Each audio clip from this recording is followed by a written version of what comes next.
President-elect Yoon Suk-yeol says he will scrap the office of Senior Secretary for Civil Affairs at Cheongwade. He will instead review reactivating a special inspector system to prevent corruption involving high-ranking government officials and the president's relatives. As the first step for his campaign promise to reorganize the presidential office, Yoon Suk-yeol announced a plan to do away with the office of Senior Secretary for Civil Affairs. He explained the office has been accused of controlling state inspection agencies to hold political opponents in check and conducting secret investigations into civilians. Yoon had openly brought up these issues during his campaign. 정치적인 반대 그 세력을 이걸로써 좀 합법을 위장해서 통제하는 경우가 비일비재했기 때문에 그 본연의 기능에서 완전히 벗어났습니다. The office is tasked with conducting inspections and vetting public officials to keep discipline among government personnel. It also has a system to prevent corruption involving the president's family and relatives. Questions have been raised as to what will replace this function of the office. Yoon says he is reviewing reactivating a special inspector system to curb possible corruption issues surrounding the president's relatives. Introduced in 2014, the special inspector is tasked with preventing corruption involving the president's close relatives and senior presidential aides. But the position has remained vacant during the Moon administration. 인수위에서 관련 논의를 진행하고 당선인에게 보고돼야 될 사안이라고 생각합니다. Yoon's transition team will likely adjust the office's job of verifying the qualifications of government personnel through the reorganization of the top office. President Moon Jae-in and President-elect Yoon Suk-yeol will hold talks over the launch at the top office on Wednesday. Yoon spokesperson Kim Eun-hye said the two are expected to candidly exchange views with no aides in attendance.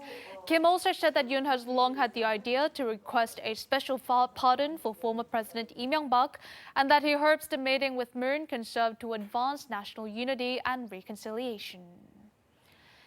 Meanwhile, An Chol-soo, who heads the Presidential Transition Committee, also laid out his vision for running the committee. He promised to present a blueprint on state governance, but hinted at possible changes, saying that campaign pledges and pending state tasks do not necessarily match. Now, one controversial issue front and center is the president-elect's pledge to abolish the Gender Equality and Family Ministry. An Chol-soo, who leads the presidential transition team, has declared the new incoming government as the National Unity Government. He vowed thorough preparations to lay out a well-thought-out blueprint on governing state affairs. An cited fairness, the rule of law, promising future sectors, balanced national development and public unity as key goals, and said the transition committee will bear in mind the importance of humility and communication. 인수위원회는 점령군이 아닙니다. 서로 공감하며 수평적 관점과 위치에서 해법을 찾아내겠습니다.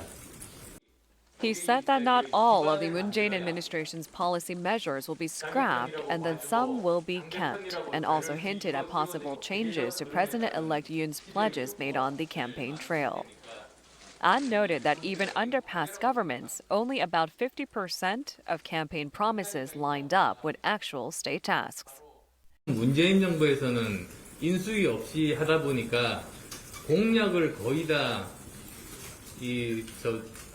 국가 정책, 주요 정책으로 그대로 하면서 여러 가지 부작용들이 많이 나왔습니다.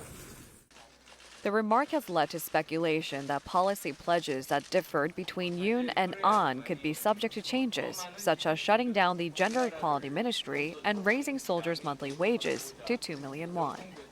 However, An stressed that his role is to provide the choices on how to implement the pledges, and it will be the president-elect who will set the direction and make the final decisions.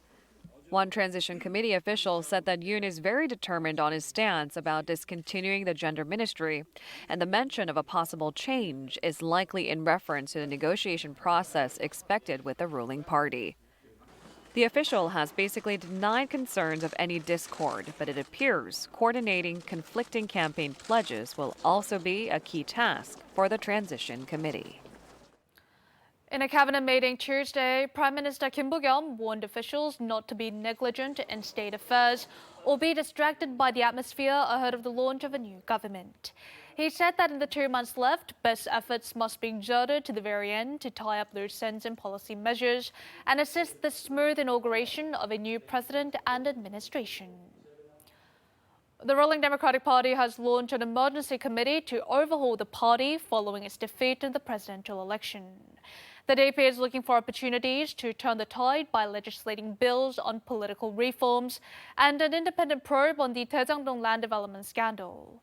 It's also trying to speak up against the PPP's campaign pledge to scrape the gender equality ministry, but is apparently facing a dilemma.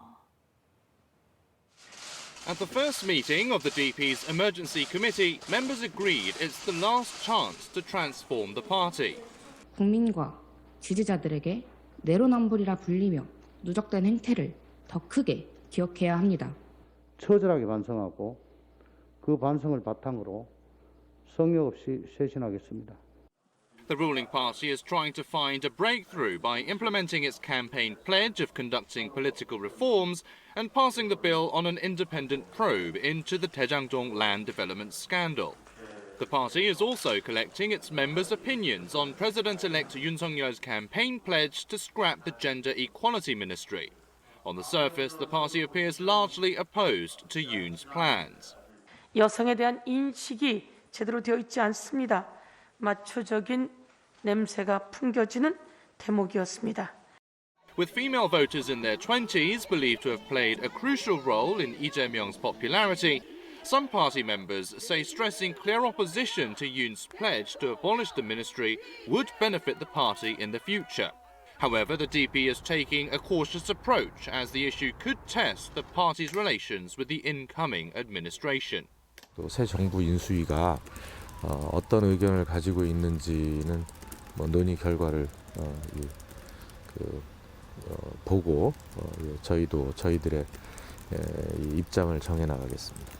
Some members of the DP Emergency Committee say the ministry's overhaul could be discussed in a flexible way as long as its major functions are preserved. Some worry that if too much emphasis is placed on the issue of the ministry, the DP's efforts for an overhaul could become trapped solely on the gender issue. South Korea added 362,338 new COVID-19 cases as of midnight of Tuesday.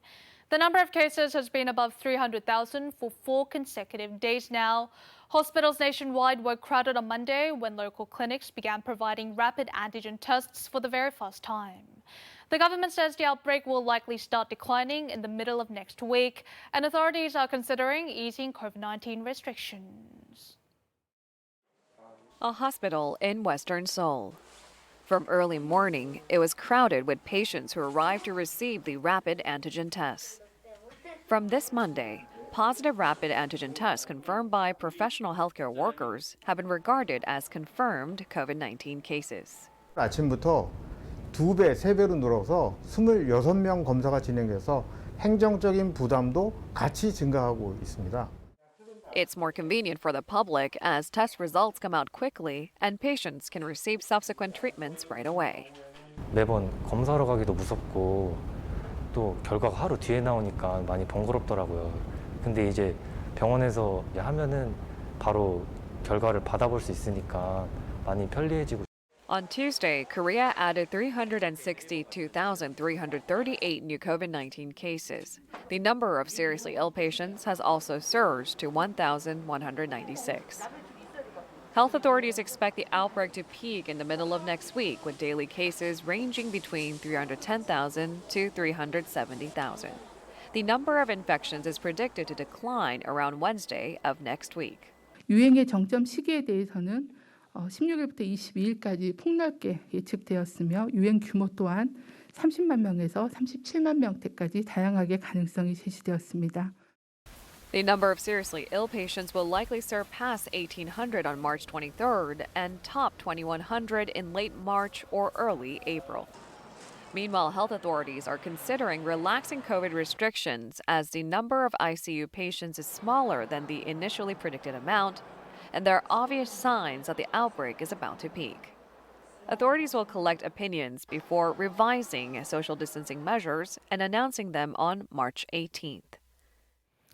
7 out of 10 South Koreans believe North Korea has no intention to completely denuclearize. According to a 2021 survey on the public security awareness conducted by the Korea National Defense University, 70.6% of respondents expressed this view. The figure is 16.2 percentage points higher than 2020. Also in the survey, over 61% saw the North Korean regime and military as a hostile force that threatens South Korea's security.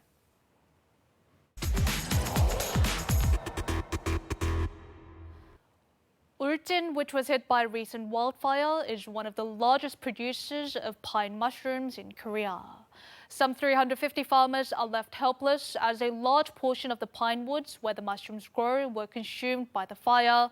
They are also not eligible for restoration aid. Cho Gi-oh has been farming pine mushrooms for 40 years with his wife. He lost his house during the latest wildfire, but more frustrating was the destruction of the pine woods where mushrooms were growing. 우리는 여태까지 살아온 게 이게 송이로 살아왔던 것도 가은 아닙니다. 그래서 시골 사람들이 항상 가을만 되면은 허리 아픈 노인네들도요, 허리 구부러진 사람도 피어요. 그 정도로 좋아가지고 반가워가지고. By picking pine mushrooms, Cho Young-ho paid college tuition for his 3 children. He is left in shock following the burnt pine woods. The 79-year-old farmer feels hopeless as it is impossible for him to find a new job at such an old age. 저가 우리 아버지 어머니 우리 조상 산소인데 내 산소 와서 울었어요. 세상 그래 사람이 일부러 불을 찔러도 이렇게 탈 수가 있는겨. Ulsan accounts for 10% of the nation's total pine mushroom production. Over 12 tons of pine mushrooms were traded in Ulsan last year alone. Of some 500 pine mushroom farmers in the region, 70%, or about 350 farmers, have sustained damage from the wildfires. Nearly 2,000 hectares of pine mushroom fields were destroyed. However, there is no way for them to receive compensation. 그 송이버섯이 그냥 재배를 하는 것이 아니고 자연적으로 발생되는 거기 때문에 국가에서 재난지원금으로 지원 안 되는 걸로. It will take as long as 30 years for the burnt pine woods to grow again. Pine mushroom farmers are left devastated over the loss of their homes as well as their means to make a living. Beekeepers are suffering from great losses as well, as a large number of honeybees have disappeared and died en masse in Jeju and Gyeongsang-namdo province. Experts say this strange phenomenon is due to unusual weather conditions and the spread of pests. At a bee farm in Jeju City, this yard used to be filled up with more than 300 beehive boxes. But now there is only one row left since millions of honeybees have disappeared or died. 40년 가까이 벌을 했는데 원래같이 이런 경우는 처음입니다. 진짜 답답한 일이었습니다. There are roughly 500 bee farms on Jeju-do Island. Recently, some 280 bee farms, or more than half of them, have reported that a total of 20,000 beehive boxes were left empty. One box accommodates 20,000 bees, and therefore, it is estimated that about 400 million honeybees have gone missing. The Rural Development Administration conducted a joint investigation with civilian experts on some 90 bee farms across the nation. It found that the mass disappearance of honeybees is mainly due to the spread of parasitic mites, which do serious harm to bee farming. Other reasons include the excessive use of chemicals to get rid of the pest. It is also presumed that exhausted bees cannot return home after going out to collect pollen from flowers, which bloomed prematurely amid an unusually warm weather last winter. 굉장히 고온이었다. 그렇게 해서 외부에 봄꽃도 피고, 그래서 벌들이 이제 나가서 활동하면서 면역이 떨어지고 체력이 떨어진 벌들이 이제 밖에 나가서 수명을 다해서 돌아오지 못하는. Bee farms on Jeju-do Island and Jeollanam-do and Gyeongsang-namdo provinces are found to have been hit the hardest. The Agricultural Ministry plans to provide financial support and pesticide to the affected bee farms.